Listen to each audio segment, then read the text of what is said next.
Muy buenas tardes, compañeros. Nosotros somos el equipo número 3, conformado por Circe Dafne Andrade, María Irma Llamosas, Araceli Martínez, Tania Irán Rodríguez y su servidor Gustavo Solís. Vamos a presentarles el tema El aprendizaje desde la teoría sociocultural. La exposición se encuentra estructurada de la siguiente forma: una introducción, definición y objeto de la teoría sociocultural, los aspectos generales de esta teoría, los principales representantes, las paradojas, los procesos de aprendizajes como la zona de desarrollo proximal, el andamiaje, el aprendizaje asistido o cooperativo, el desarrollo del lenguaje y las herramientas culturales, algunas ventajas y limitaciones de la teoría, las conclusiones y un espacio para la bibliografía.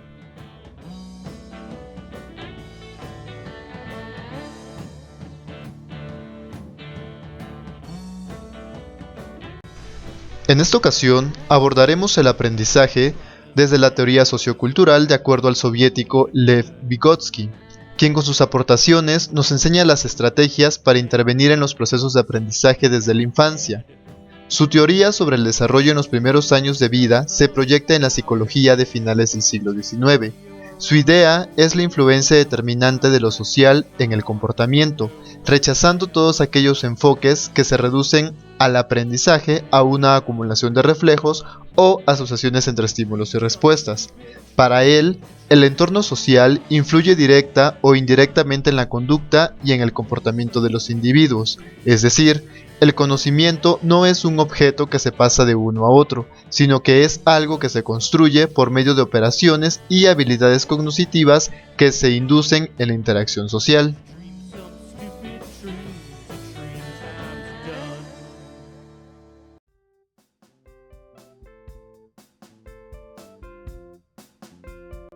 Revisaremos el análisis psicológico y la relación que hay entre el aprendizaje y el desarrollo del escolar.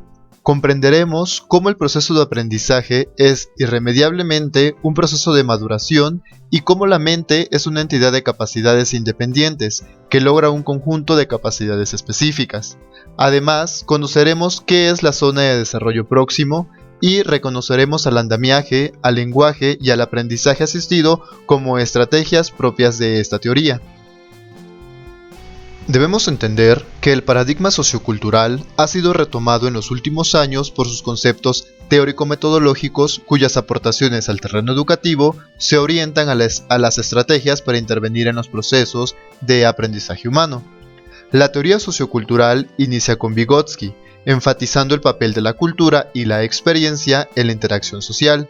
Se basa principalmente en el aprendizaje de cada individuo de acuerdo al medio en el cual se está desarrollando, considerando al aprendizaje como uno de los mecanismos fundamentales para su desarrollo.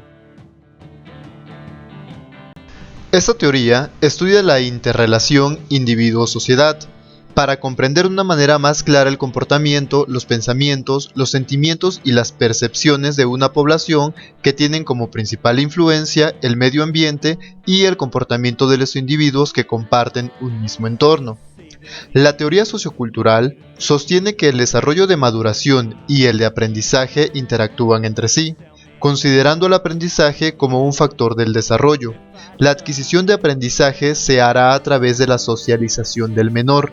Esta relación de aprendizaje y socialización es lo que se denomina zona de desarrollo próximo, lo cual vamos a ver un poco más adelante.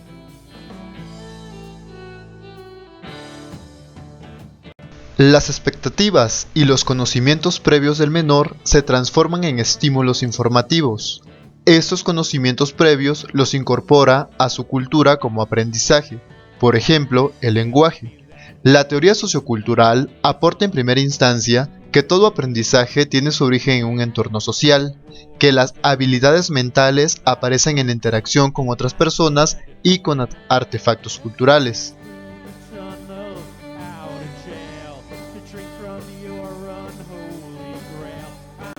Ahora bien, ¿cuáles son los objetivos de la teoría sociocultural?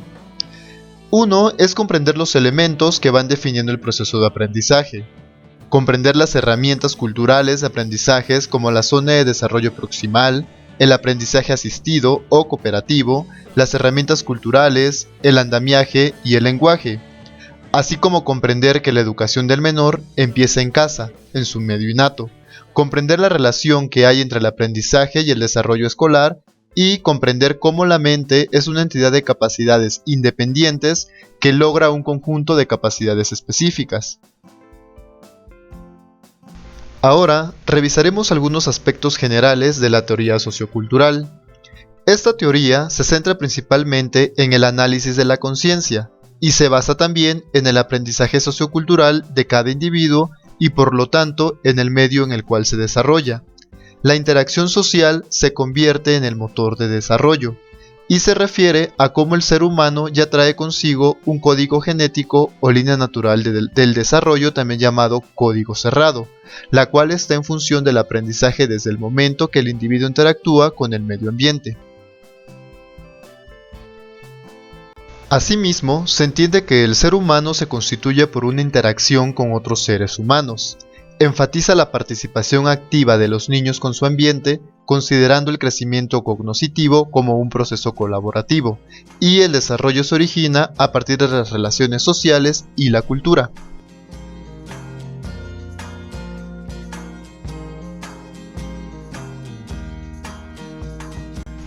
El principal exponente o representante de la teoría sociocultural es Lev Vygotsky, quien nació en 1896 y es el fundador de esta teoría en psicología.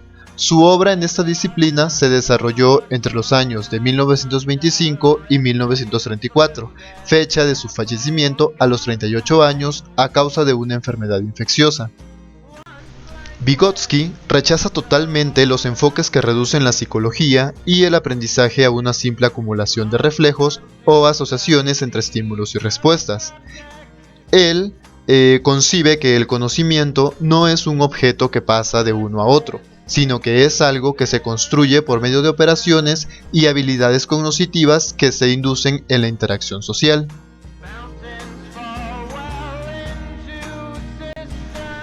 Vygotsky pensaba que el avance de la técnica permitiría al hombre elevar su capacidad de conducir y organizar un proceso social.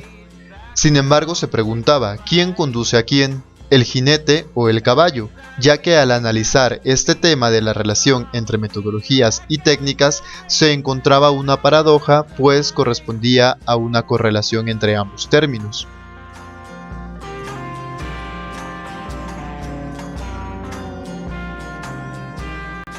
Hablando de los procesos de aprendizajes, en el análisis psicológico hay relación de aprendizaje y desarrollo, aunque a veces es confusa. El aprendizaje estimula y hace avanzar al proceso de maduración. Este juega un extenso papel en el desarrollo del niño. La mente es un conjunto de capacidades específicas independientes y cuyo desarrollo es también autónomo. El aprendizaje es la adquisición de numerosas aptitudes específicas para pensar en una serie de cosas distintas. Desarrolla numerosas aptitudes para centrar la atención en una serie de cosas. El desarrollo del conocimiento es el desarrollo de un conjunto de capacidades independientes y particulares o de un conjunto de hábitos particulares. La mejora de una función del conocimiento o de un aspecto de su actividad puede afectar al desarrollo de otra únicamente en la medida en que existan elementos comunes a ambas funciones o actividades.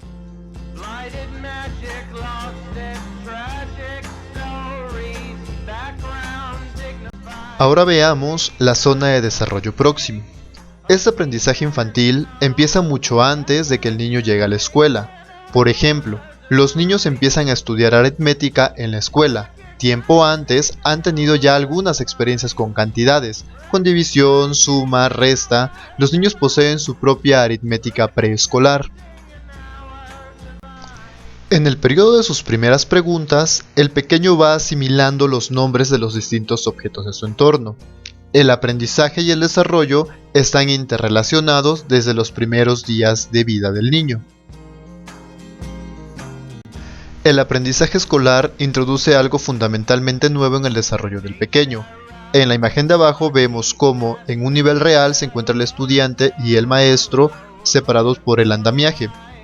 Más adelante veremos este término. Sin embargo, lo importante es el nivel potencial, ya que lo que separa al estudiante del maestro es lo que se conoce como zona de desarrollo próximo. Por ejemplo, supongamos que estamos investigando a dos niños que entran en la escuela. Ambos tienen cronológicamente 10 años y 8 en términos de su desarrollo mental. ¿Se puede decir que tienen la misma edad mental? Por supuesto que sí, y lo vamos a ver en este momento. Ambos son capaces de resolver independientemente tareas cuyo grado de dificultad está situado en el nivel correspondiente a los 8 años. Y ambos niños parecen ser capaces de manejar un problema cuyo nivel se sitúa en los 8 años, pero no más allá de dicho límite. Supongamos que les mostramos diversas maneras de tratar el problema. Bajo dichas circunstancias, resulta que el primer niño es capaz de manejar problemas cuyo nivel se sitúa en los 12 años, mientras que el segundo únicamente llega a los 9 años. Cuando un niño aprende bajo la guía de un maestro, varía en gran medida su capacidad. Esta diferencia entre 12 y 8 o 9 y 8 es lo que denominamos la zona de desarrollo próximo. Es la distancia entre el nivel real de desarrollo y el nivel de desarrollo potencial, determinado a través de la resolución de un problema bajo la guía de un adulto o en colaboración con otro compañero más capaz. Ahora, pongamos otro ejemplo. Un niño de 3 años comienza a emprender el difícil reto de experimentar el montarse en un triciclo o una bicicleta, lo cual en un comienzo realiza con ayuda de uno de sus padres hasta que alcance el desarrollo adecuado para que él mismo pueda realizarlo. Primeramente, será necesaria la ayuda de sus padres, que son experimentados o expertos. Es un desarrollo que no tenía el niño, pero que es creíble que se llegara a hacer en alguna etapa de su desarrollo. Ahora veamos lo que es el andamiaje. La enseñanza de estrategias se basa en la noción del andamiaje. Este es un proceso que se logra a través de niveles progresivos. 1. La ejecución del procedimiento por parte del experto y 2. La ejecución guiada del procedimiento por parte del aprendiz. Es un proceso en donde el experto ofrece indicaciones, instrucciones, consignas, información precisa o recomendaciones que ayudará a los alumnos a reflexionar sobre las estrategias que mejoren sus decisiones, indicándoles cómo mejorar dichas estrategias. El concepto de andamiaje es una metáfora que alude a la utilización de andamios por parte del maestro. A medida que el conocimiento se va construyendo, el andamio se va quitando. El andamiaje no solo se establece entre el profesor y el alumno, o entre el padre y el hijo, sino también entre iguales, a lo que se le denomina andamiaje colectivo. La teoría del andamiaje nos brinda elementos para comprender de qué manera las acciones de quien enseña apuntalan la construcción del saber. Ahora daremos un ejemplo de lo que es el andamiaje. Cuando una persona da clases de matemáticas, lo que se hace es explicar la metodología y, por supuesto, explicar y resolver un ejercicio, teniendo la mirada atenta de los alumnos. Una vez logrado este paso, ya se da más ejercicios para que de a poco el alumno vaya resolviendo solo lo que antes no podía hacer.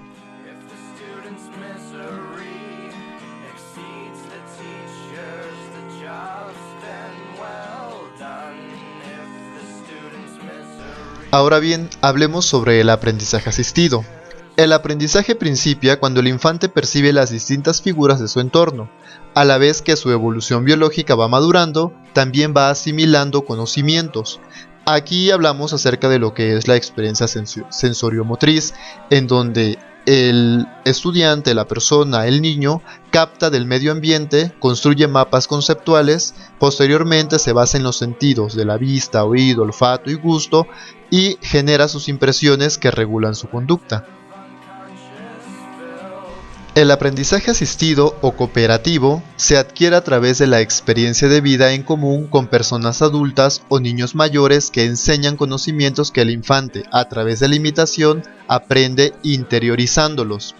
Vygotsky afirmaba que el aprendizaje dirigido por un adulto o niños mayores más capaces promueve en el niño el desarrollo potencial de aprendizaje, haciendo evolucionar su desarrollo real, y una vez internalizado el proceso, el niño es capaz de reproducir ese aprendizaje por sí mismo. Vygotsky, además, considera herramientas técnicas a todas aquellas que posibilitan las tareas de cambios físicos en las cosas. Veamos la influencia de la palabra en la actividad motriz y perceptiva del niño, en cuanto a la apropiación de instrumentos culturales como el lenguaje. En la enseñanza sistémica se proporciona conocimiento científico que el menor va asimilando y empatando con su conocimiento adquirido antes de su entrada a la escuela, de tal forma que se va estableciendo un lenguaje de símbolos y signos con los que puede interactuar en sociedad y lo hace miembro de su cultura, pero a la vez el niño interioriza ese lenguaje para ir construyendo sus reflexiones y pensamientos que lo harán ser un ser independiente. Dentro del lenguaje se encuentra el lenguaje social, que es la comunicación con el exterior, el lenguaje egocéntrico, que es con el que construye sus pensamientos, y el lenguaje interno, que es con el que transforma en acciones el pensamiento. En cuanto a las herramientas psicológicas, se encuentran que son las estructuradas en símbolos como son el lenguaje, las demostraciones afectuosas, las letras y números o cualquier gráfico que le permiten hacer representaciones mentales para su comunicación posterior.